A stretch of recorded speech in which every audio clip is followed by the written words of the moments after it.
మన ప్రభువును మన రక్షకుడు నేను యేసుక్రీస్తు ప్రభువారి పరిశుద్ధమైన నామంలో ఉదయకాల వాక్య ధ్యానములు వీక్షిస్తున్న విశ్వాసులకు, సంఘమునకు, సేవకులకు, సకల పరిశుద్ధులకు దేవుని కృపయు దేవుని సమాధానము ఆయన పరిశుద్ధ మందిరంలో దీవెన మీకు కలుగునుగాక. ఆమేన్. ఉదయకాల వాక్య ధ్యానము మత్తయి సువార్త 21వ అధ్యాయము 12వ వచనం. యేసు దేవాలయంలో ప్రవేశించి క్రయ విక్రయం చేయువారందరిని వెళ్ళగొట్టి రూకలు మార్చేవారి బల్లలను, గువ్వలములు వారి పీఠంలో పడదోసి, నా మందిరము ప్రార్థనా మందిరం అనబడి రాయబడి ఉన్నది, అయితే మీరు దానిని దొంగల గుహగా చేసేది వారు. నేను యేసుక్రీస్తు ప్రభువారు లేఖనముల ప్రకారము ఆయన పరలోకంలోకి చేర్చబడు కాలము సంపూర్ణమైనప్పుడు ఆయన సమస్తమును ఎరిగి ఈ లోకమును విడిచి శిలువ మరణం పొంది పరలోకమునకు వెళ్ళవలసి ఉన్నదన్న సమయమును ఆయన ఎరిగి యెరూషలేముకు ప్రవేశము మొన్న ఆదివారం మనం ధ్యానం చేసుకున్నాం. ఆ యెరూషలేము యొక్క ప్రవేశము ఎలాగూ అంటే ఆయన తాను ఈ లోకంలోకి వచ్చిన పని తండ్రి చిత్తము నెరవేర్చడానికి లేఖనముల ప్రకారము ఆయన యెరూషలేములోకి ప్రవేశించారు. జకర్యా గ్రంథము 9వ అధ్యాయం 9వ వచనంలో, సీయోను కుమారుని రాజు సాత్వికుడై దీనుడై రక్షణ గలవాడై గాడిద పిల్లను ఎక్కి మీ యొద్దకు వచ్చి ఉన్నాడు. ఉత్సహించుడి, సంతోషం. రక్షణ గలవాడై ఆయన ఇప్పుడు ప్రవేశిస్తున్నాడు. అనేకులకు రక్షణను అనుగ్రహించడానికి ఆయన ప్రవేశిస్తూ ఉన్నాడు. ఆయన ప్రవేశము ఆయన సమస్తము ఎరిగి లేఖనముల ప్రకారం లేఖనము నెరవేర్చబడుటకు ఆయన ప్రవేశించాడని మత్తయి సువార్త 21వ అధ్యాయము 4వ వచనంలో, ప్రవక్త వలన చెప్పబడినది నెరవేరినట్లు జరిగను. అదేమనగా, ఇదిగో నీ రాజు సాత్వికుడై గాడిదను, భారవాహిక పశువులను, చిన్న గాడిదను ఎక్కి నీ ఎద్దుకు వచ్చినాడని సీయోను కుమార్తో చెప్పుడి అని రాయబడి. ఆయన రక్షణ గలవాడై పాప క్షమాపణ అనుగ్రహించడానికి, అనేకులను రక్షించడానికి రక్షకుడిగా, విమోచకుడిగా ఆయన యెరూషలేములోకి ప్రవేశిస్తూ ఉన్నారు. అది లేఖనములన్నీ, ప్రవక్తల వలన చెప్పబడిన లేఖనములన్నీ నెరవేర్చబడినట్లు ఇవి జరిగినవని యేసుక్రీస్తు ప్రభువారు ముందుగానే గ్రహించి ఎరిగి ఆయన ఆ యెరూషలేము ప్రవేశము చేశారు. ఎందుకు అంటే ఆ ప్రవేశము ఆయన పరలోకములో నుండి దిగి వచ్చి పరలోకముకు వెళ్ళవలసి, అలాగే హెబ్రీయులకు రాసిన పత్రికలో ఆయన ప్రవేశము మనకు మొట్టమొదటిగా 9వ అధ్యాయం, హెబ్రీ పత్రిక 9వ అధ్యాయము 11వ వచనంలో, క్రీస్తు రాబోచున్న మేలుల విషయమై ప్రధాన యాజకుడిగా వచ్చాడు. ఆయన ఇప్పుడు ప్రధాన యాజకుడిగానే యెరూషలేములో ప్రవేశిస్తూ తానే నిత్యమైన విమోచన సంపాదించి హస్తకృతము కానిది అనగా ఈ సృష్టి సంబంధము కానిదియు మరి ఘనమైన పరిపూర్ణమైన గుడారము ద్వారా మేకల యొక్కయు కోడెల యొక్కయు రక్తముతో కాక తన స్వరక్తముతోనే ఒక్కసారే పరిశుద్ధ స్థలములో ప్రవేశించను. ఆ పరిశుద్ధ స్థలంలో ప్రవేశించడానికి ఆయన యెరూషలేములోనికి ప్రవేశిస్తూ ఉన్నాడు. ఎందుకు అంటే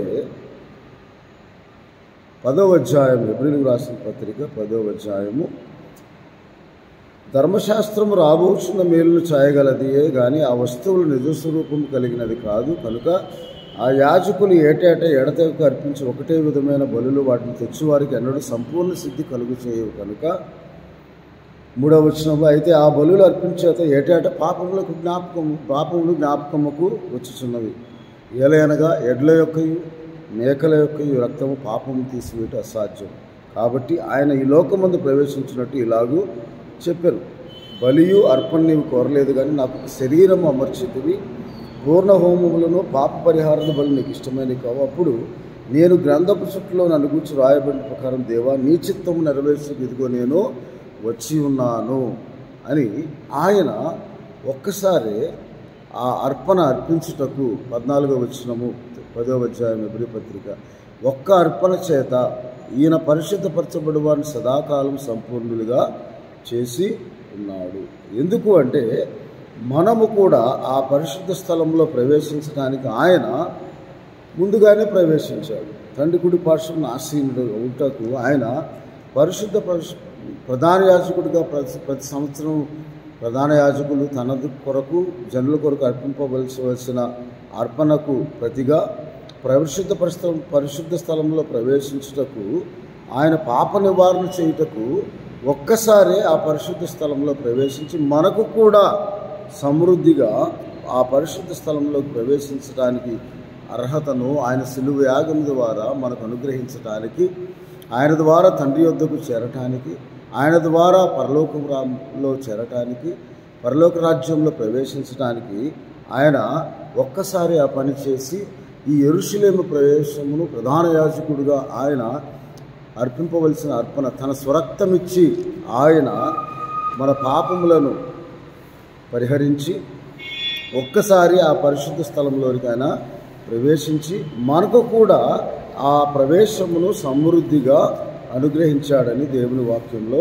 రాయబడి ఉన్నది. అందువలన ఆయన ఈసారి ఆయన రక్షకుడిగా దీనుడై తండ్రి చిత్తం నెరవేర్చుటకు ఆకారమున్న మనుషుడిగా కనపడి దేవునితో సమరూపం గలవాడై ఉండి తాను దేవుని కుమారుడై ఉండి తన్ను తాను తగ్గించుకొని దీనుడై గాడిద పిల్లను ఎక్కి రక్షణ గలవాడిగా సమస్త మానవుల పాప పరిహారార్థమై అందరికీ ఆత్మరక్షణ అనుగ్రహించడానికి ఆయన తన ఆత్మను అప్పగించడానికి తన ప్రాణం మంచి కాపరిగా తన ప్రాణమును పెట్టుటకు మరలా దానికి తీసుకుంటూ అధికారం గలవాడై ఆయన రాజుగా రాబోతూ ఆ యెరూషలేములోనికి ప్రవేశించాడని దేవుని వాక్యంలో రాయబడి ఉన్నది. అందుకే హెబ్రీయులకు రాసిన పత్రిక 6వ అధ్యాయము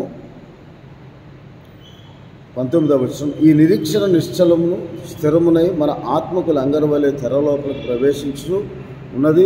నిరంతరము మెల్కీసెదెకు క్రమము చొప్పున ప్రధాన యాజకుడైన యేసు అందులోనికి మనకంటే ముందుగా మన పక్షమున ప్రవేశించను అని రాయబడి. మనకంటే ముందుగా మన పక్షముగా ఆయన ప్రవేశించాడని దేవుని వాక్యంలో రాయబడి.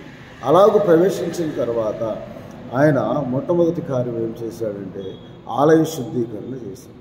యోహాను సువార్త 2వ అధ్యాయంలో ఆయన ముందుగానే మొట్టమొదటిసారి ఆలయ శుద్ధీకరణ చేశారు. రెండవసారి ఆయన ఆఖరిసారి యెరూషలేములోకి ప్రవేశించినప్పుడు క్రయ విక్రయములు చేయువారిని వెలగొట్టి గువ్వలమ్ము వారిని వారి పీఠములను పడదోసి నా మందిరము సమస్తమైన జనులకు ప్రార్థనా మందిరము రాయబడి ఉన్నట్టు యెషయా గ్రంథం 56వ అధ్యాయం 7వ వచనంలో లేఖన ప్రకారం ఆయన తన ఇంటిని గూర్చిన ఆసక్తి భక్షించుచున్నదని ఆయన ఆ ఆసక్తి ప్రకారము ఆయన నా అందరి చాటబడిన ఈ మందిరము దొంగల గుహ అని ఇర్మియా గ్రంథము 7వ అధ్యాయము 11వ వచనంలో రాయబడిన ప్రకారము ఆయన లేఖనం నెరవేరినట్లుగా ఆలయంలో హఠాత్తుగా ప్రవేశించి క్రయ విక్రయం చేయవారిని శుద్ధీకరించి అదే మనకు ఆత్మరూపముగా మనము అన్వయించుకోవలసిన విషయం ఏమిటంటే మనకు దేవుని వలన 1 కొరింథీయులకు రాసిన పత్రిక 6వ అధ్యాయం 19వ వచనంలో మీ దేహము దేవుని వల్ల మీకు అనుగ్రహింపబడి ఉన్నదని. అలాగే 3వ అధ్యాయము 16వ వచనంలో 1 కొరింథీయులకు రాసిన పత్రిక 3వ అధ్యాయంలో ఇలాగ దేవుని వాక్యంలో రాయబడి ఉన్నది. 16వ వచనం, మీరు మీ దేవుని ఆలయంలో ఉన్నారని దేవుని ఆత్మ మీలో నివసించున్నారు మీరు ఎరుగరా. ఎవడైనా దేవుని ఆలయంలో పాడు చేసిన దేవుడు వారిని పాడు చేయను. దేవుని ఆలయం పరిశుద్ధమైనది, మీరు ఆలయమై ఉన్నారని దేవుని వాక్యంలో రాయబడి ఉంది. 1 కొరింథీయులకు రాసిన పత్రిక 6వ అధ్యాయము 19వ వచనంలో మీలో ఉన్న పరిశుద్ధాత్మక ఆలయమై ఉన్న మీరు ఎరుగరా. మీరు మీ సొత్తు కాదు, విలువ పెట్టి కొనబడిన వారు కనుక మీ దేహముతో దేవుని మహింపరచుడి అంటున్నాడు.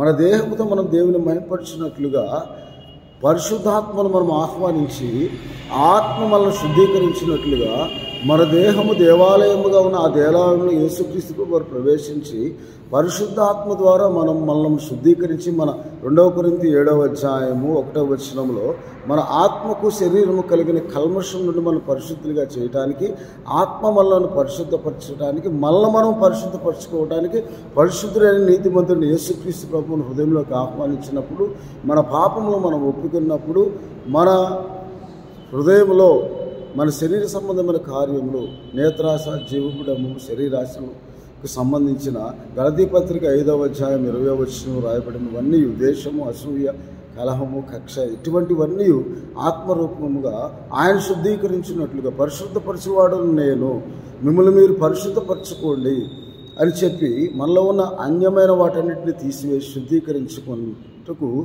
మన దేహము దేవుని ఆలయము పరిశుద్ధాత్మక నిలయముగా ఉండిన ఎడల ఆయన శుద్ధీకరించిన ఆ దేవాలయముగా మన దేహం మనకు అనుగ్రహింపబడి పరిశుద్ధాత్మక నిలయముగా ఉన్నప్పుడు మనకు దేవునికి ఆటంకం ఉన్న ప్రతిదీ మనం పరిశుద్ధపరచుకొని వాటిని విసర్జించి 2 కొరింథీయులకు రాసిన పత్రిక 6వ అధ్యాయంలో అపోస్తలుడైన పౌలు 18వ వచనంలో 15-16 వచనాల్లో దేవుని ఆలయంలోకి విగ్రహం తెంపులు, విగ్రహములు అనబడిన గలతీ పత్రిక 5వ అధ్యాయంలో మనం రాయబడిన ప్రకారం శరీరానుసారి 16వ వచనంలో మీరు చెప్పినది ఏమనగా ఆత్మానుసారంగా నడుచుకుంటే అప్పుడు మీరు శరీరేచ్ఛను నెరవేర్చరు, శరీరము ఆత్మకును ఆత్మ శరీరములకు విరోధముగా అపేక్షించును, ఇవి ఒకదానికొకటి వ్యతిరేకములు కనుక మీరేవి చేయ నిశ్చయించరో వాటినే చేయకుందురు. మీరు ఆత్మచే నడిపింపబడిన ధర్మశాస్త్రము లోనైన వారు కారు. శరీర కార్యములు అవి కలహము, మత్సరములు, విగ్రహారాధన, అభిచారము, ద్వేషములు, విమతములు, అసూయలు, మత్తతలు, అల్లరితో కూడిన ఆటపట్లు అన్నిటినీ మనం పరిశుద్ధాత్మ దేవుణ్ణి ఆహ్వానించడం ద్వారా యేసుక్రీస్తు ప్రభువును మన దేహము ఆలయమై ఉన్నది పరిశుద్ధాత్మక నిలయముగా ఉండటానికి ఆయన నమ్ముకొని ఆయన నామందు విశ్వాసం ఉంచడం ద్వారా ఆ విశ్వాసంతో కూడిన ఆత్మతో మనం ప్రార్థించడం ద్వారా పరిశుద్ధాత్మ మనలో ప్రవేశించి మనలో ఉన్న ఆ శరీర కార్యములన్నింటినీ ప్రార్థనకు మన పరిశుద్ధాత్మ ఎలాగ మనకు సహాయం చేయించి ఉన్నాడో అలాగే ఆ ప్రార్థన చేయడానికి మనలో ఉన్న శరీర కార్యాలను తీసివేసుకోవడానికి పరిశుద్ధపరచడానికి అందుకే యెహోవా దేవుడు లేవికాండం నుంచి నేను పరిశుద్ధులను మీరును పరిశుద్ధులై ఉండవలను, నేను మిమ్మల్ని పరిశుద్ధపరిచి యెహోవాను అని చెప్పి ఆయన సంఖ్యాకాండములకు వచ్చేసరికి మిమ్మల్ని మీరు పరిశుద్ధపరచుకోండి మా బాధ్యత మనకు అప్పగించాడు. ఆ ఆలయంలో ఆయన ప్రవేశించాడు. మన దేహము దేవుని ఆలయముగా పరిశుద్ధాత్మక నిలయముగా ఉన్న ఈ దేహంతో మనం ప్రభువుని స్తుతించేవారముగా దేవుని మహింపరచేవారుగా ఉండాలంటే మనలో ఉన్న విగ్రహములన్నింటినీ తీసివేసుకోవాలి అని 2 కొరింథీ 6వ అధ్యాయంలో అపోస్తలుడైన పౌలు గారు శరీరేచ్ఛలు, క్రోధములు, కక్షలు, భేదములు, విమతములు, అసూయలు, మత్తతలు వీటన్నిటిని మనం తీసివేసుకోవాలి. ఎందుకనగా మనం పాపమునకు అమ్మబడి శరీర సంబంధులమయ్యామని అలా రోమాపత్రిక 7వ అధ్యాయం 14వ వచనంలో రాయబడి ఉన్నది. ఆ శరీర సంబంధమైనవి వాటిని నెరవేర్చడానికి ఆ పాపమే మనలో నివసిస్తూ ఉందని మనం నిశ్చయించింది మనము కాదు. కానీ రోమాపత్రిక 7వ అధ్యాయంలో 14వ వచనంలో ఏలయనగా నేను చేయనిది నేను అరుగున నిశ్చయించిన చేయకే ద్వేషించుతూ ఉన్నాను. ఆ ద్వేషమే ఒక విగ్రహము. రోకలు అమ్మువారు వారందరినీ యేసుక్రీస్తు ప్రభువు దేవాలయాన్ని శుద్ధీకరించట్లో ఆ ద్వేషము, అసూయ, మత్తత, విమతములు ఇవన్నీ శరీర సంబంధంగా మనలో పుట్టుకతోనే వస్తాయి. వాటిని శుద్ధీకరించడానికి మనకై మనం తీసివేసుకోలేని ఈ కార్యంలో యేసుక్రీస్తు ప్రభువు వచ్చి శుద్ధీకరిస్తారు. ఆయన పరిశుద్ధపరిచి యెహోవా పరిశుద్ధపరిచి దేవుడని, నేను పరిశుద్ధులైన ప్రకారం మీరును పరిశుద్ధులై ఉండాలని దేవుని వాక్యం 1 పేతురు పత్రిక 1వ అధ్యాయం 14వ వచనంలో నేను పరిశుద్ధుడై ఉన్నాను కనుక మీరును పరిశుద్ధులై ఉండవాలని, కాగా మీరు విధేయులకు పిల్లలై పూర్వపు అజ్ఞాన దశలో మీకుండిన ఆశలను అనుసరించి ప్రవర్తింపక మిమ్మల్ని పిలిచిన వాడు పరిశుద్ధులై ఉన్న ప్రకారం మీరును సమస్త ప్రవర్తన యందు పరిశుద్ధులై ఉండుడి.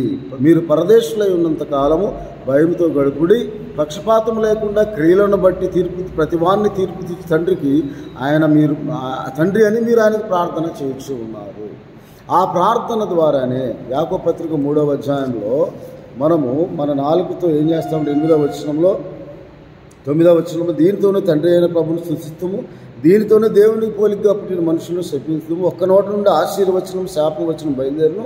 నా సహోదరులలో ఇలాగ ఉండకుండా మనము యేసుక్రీస్తు ప్రభువు మన హృదయంలోనికి వచ్చినప్పుడు ఆయనే మనల్ని పరిశుద్ధపరుస్తాడు. 1 పేతురు పత్రిక ఇందాక మనం చదువుకున్న వాక్య భాగంలో మీరు పూర్వపజ్ఞాన దశలో ప్రవర్తించిన ప్రవర్తన అనుసరింపక నడుచుకొనక మీరు ఆయనకు తండ్రి అని ప్రార్థన చేయుచున్నారు కాబట్టి ఆ తండ్రి అని ప్రార్థన చేయుటకు మనల్ని ప్రేరేపించు పరిశుద్ధమైన ఆత్మ. గలతీ పత్రిక 4వ అధ్యాయం 6వ వచనంలో యేసుక్రీస్తు ప్రభు ఆత్మను తండ్రి అనే దేవుడు నాయనా తండ్రి అబ్బా అని మొరపెట్టు ఆత్మను మన హృదయంలోకి పంపించి ఆత్మ మనల్ని పరిశుద్ధపరచడం ద్వారా మనం పరిశుద్ధులుగా తీర్చబడటానికి మన దేహము దేవుని వల్ల అనుగ్రహింపబడి మన దేహముతో దేవుని మహిమపరచుటకు మనం పరిశుద్ధులుగా ఉండడానికి మనలో ఉన్న ఆ విగ్రహమును తీసివేయడానికి ఆయనే వచ్చి మనల్ని శుద్ధీకరించడానికి పరిశుద్ధాత్మకు నిలయముగా పరిశుద్ధాత్మ మనలో నివసించి మన పక్షంలో విజ్ఞాపన చేయడానికి రోమపత్రిక 8వ అధ్యాయం 26వ వచనంలో మనం ఎలాగో ప్రార్థన చేయాలో తెలియని సమయంలో మనం ఉచ్చరింపశక్తికం కాని మూలుగులతో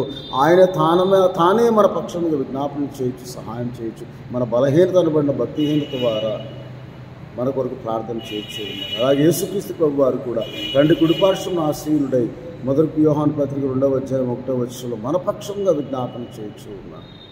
ఆయనే మన పక్షంగా విజ్ఞాపన చేయొచ్చు. మనం నాయన తండ్రి అబ్బా అని మొరపెట్టుచూ ఉన్నాము, కానీ మనం అనేక విషయంలో తప్పిపోవచ్చు ఉన్నాము. కాబట్టి ఈ మన హృదయంలో ఉన్న అంతరంగ స్వభావం రూపాంతరం చెందినట్లుగా దేవునికి అయిష్టమైన మనం తీసుకున్నట్లుగా మన దేహము దేవునికి ఆలయంగా ఉండదు. కాబట్టి ఆ ఆలయంలోకి ఆ పరిశుద్ధాత్మ దేవుడు ప్రవేశించి మనకు ఉన్న ప్రతి కల్మషం నుండి 2 కొరింథీ 7:1 శరీరమునకు ఆత్మకు కలిగిన కల్మషం మన పవిత్రులుగా చేయడానికి యేసుక్రీస్తు ప్రభు వారు శిలువ యాగం ద్వారా ఆయన యెరూషలేములోకి ప్రవేశించి ఆలయ శుద్ధీకరణ చేశారు.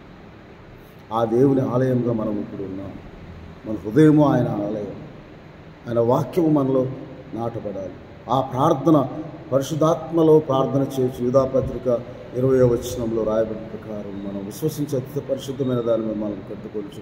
పరిశుద్ధాత్మలో ప్రార్థన చేస్తూ చిన్న సులువైన మాట ఒక మాట మనం ఆలయ శుద్ధీకరణకు సాదృశ్యమైన మాట ఏమిటంటే మొదటి యోహాను పత్రిక 1వ అధ్యాయం 8-9 వచనాల్లో నీ పాపం నీ ఒప్పుకుని ఎడల ఆయన నమ్మదగిన వాడు నీతిమంతుడు కనుక సకల దుర్నీతి నుండి మనం పవిత్రులుగా చేస్తాం. ఒక్క మాట ప్రార్థనలో మనం చేసి పాపినైన నన్ను కరుణించు ప్రభువా, నాలో ఉన్న సమస్తమైన అపవిత్ర కార్యములను శరీర కార్యములను విగ్రహములను తీసివేయి ప్రభువా అని మనం ప్రార్థించి మనకు దేవుడు అనిపించిన దేహమైన ఈ ఆలయంలో పరిశుద్ధాత్మ నివసించినట్లుగా ప్రతిదినము మన సిలువను ఎత్తుకుని మనం ఆయన దగ్గరకు వచ్చి ప్రార్థించేవారుగా ఉండినప్పుడు ఈ ఆలయ శుద్ధీకరణ సమస్తమైన జనులకు ప్రార్థనా మందిరముగా అనబడి ఉంటుందని మనం ప్రతినిత్యం పరిశుద్ధాత్మలో ప్రార్థన చేయవారుగా ఉన్నట్లు మళ్ళీ మనం స్థిరపరచుకోవడానికి ఆయన ఆలయం శుద్ధీకరించి యెరూషలేములోకి ప్రవేశించి మనము కూడా పరలోక రాజ్యంలో ప్రవేశించడానికి సంపూర్ణ సిద్ధి పొందిన కుమారుడిగా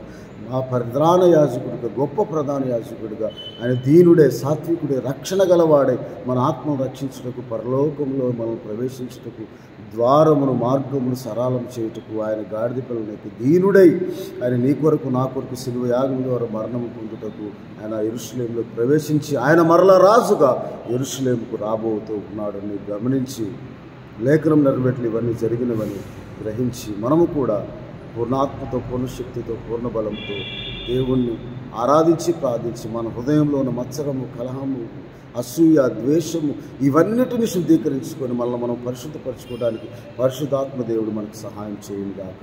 ఆమె ప్రభానికి స్తోత్రాలు. అవును తండ్రి, పాపలము అయోగ్యులం దౌర్భాగ్యులమని ఇచ్చినాం ఏ యోగ్యతలైన మమ్మలను ప్రభా మీరు అనుగ్రహించిన దేహముతో మిమ్మల్ని మహింపరచుటకు మా దేహము దేవుని ఆలయముగా పరిశుద్ధాత్మక నిలయముగా ఉండు.